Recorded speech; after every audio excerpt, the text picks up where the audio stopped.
예, 지금부터는 큰 파장이 일 것으로 보이는 최순실 씨 관련 단독 보도를 시작하겠습니다. 박근혜 대통령에 대한 검찰 조사가 내일 모레 있을 것으로 보이는데요. 청와대는 검찰 수사에 적극적으로 협조하겠다는 입장을 강조하고 있죠.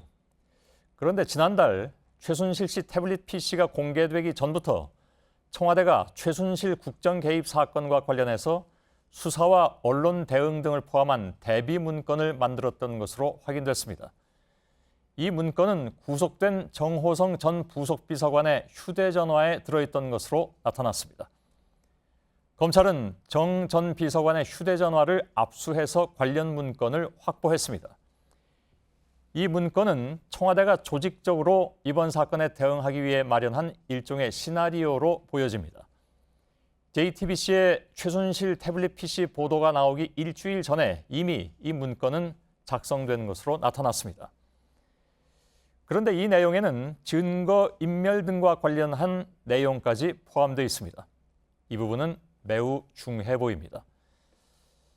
핵심은 박근혜 대통령의 지시로 만든 문건인지의 여부인데 검찰은 이 부분을 면밀히 들여다보고 있습니다. 먼저 이서준 기자가 단독 보도해드리고 하나하나 풀어드리겠습니다.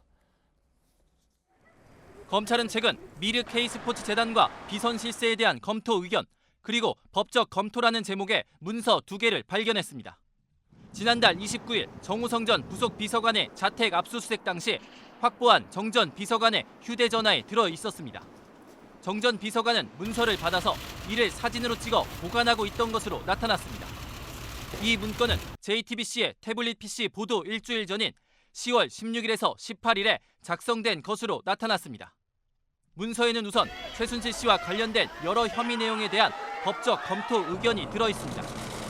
최 씨의 재단 설립과 대기업 모금에 대해 법적으로 문제가 없다고 결론냈습니다. 최 씨가 자금을 용도와 다르게 썼다면 문제가 있지만 그런 정황은 없다고 본 겁니다. 그러면서 기업이 따로 후원한 재단 행사비를 유용했을 때만 횡령죄가 성립할 수 있다고도 했습니다. 검찰은 이 보고서가 최 씨 국정 개입 사건에 대한 박근혜 대통령의 지침서이자 청와대의 종합적인 대응 방안으로 보고 있습니다.